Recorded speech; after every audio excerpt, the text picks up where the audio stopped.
दासिमबो आंनि चेनेलखौ subscribe खालामाखैबा subscribe खालाम। बेजों लोगोसे घन्टिनि सावगारिखौ थुनानै हो, मानोना आं लेटेस्ट भिडिअ आपल'ड खालामनायखौ नोंथांनिसिम सिगांसिन सौहैयो। हाय फ्रेन्ड्स, वेलकाम बेक माय चेनेल क्रिएटर देरहा।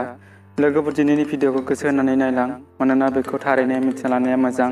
बे भिडिअनि गेजेरजों आं खोन्थागोन गुबुननि कल खालामनाय रायलायनायखौ गावनि मबाइलाव खोनासंनो हागोन ना हाया। जुदि खोनासंनो हायाब्ला माबायदि खोनासंनो हागोन, माबे खामानिया इलिगेल नामा आरो बे लिगेल नामा, बिनि सोंनायखौ आं थारैनो फिननाय होगोन। सिगांसिन सोंनाय, नोंथाङा साननो हागौ दे, हमनानै ला आंनि लोगोआ सोरबा सासे गावनि लोगोजों कल खालामनानै रायलायदों आरो बिसोर सानैजों रायलायनायखौ खोनासंनो।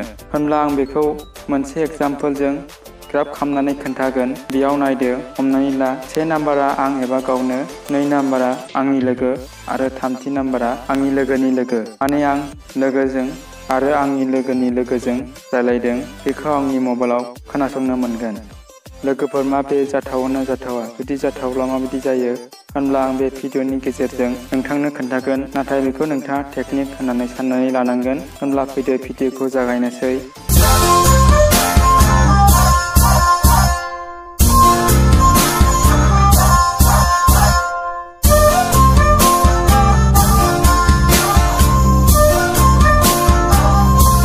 लोगोफोर, जेरै आं नोंसोरनो ग्राफजों खोन्थादों, सानै सुबुंजों रायलायदों, अब्ला नोंथाङा माबा मोनसे टेकनिक खालामनानै खोनासंनो हागोन।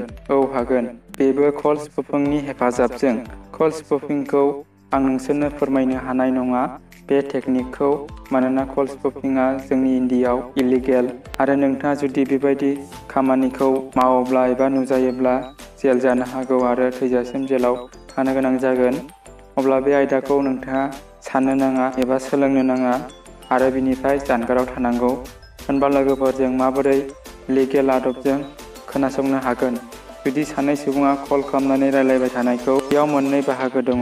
सेथि खामानिया जाबाय नोंनि लोगो आरो नोंनि लोगोनि लोगोजों सानैजों रायलायबाय थादों। नोंथाङा नोंनि लोगोनाव सोंनानै कनफारेन्सआव थानानै खोनासंनो हागोन, नाथाय बेयो नोंनि लोगोनि सायाव सोनारो। गावनि लोगोनो खोन्थायोना खोन्थाया।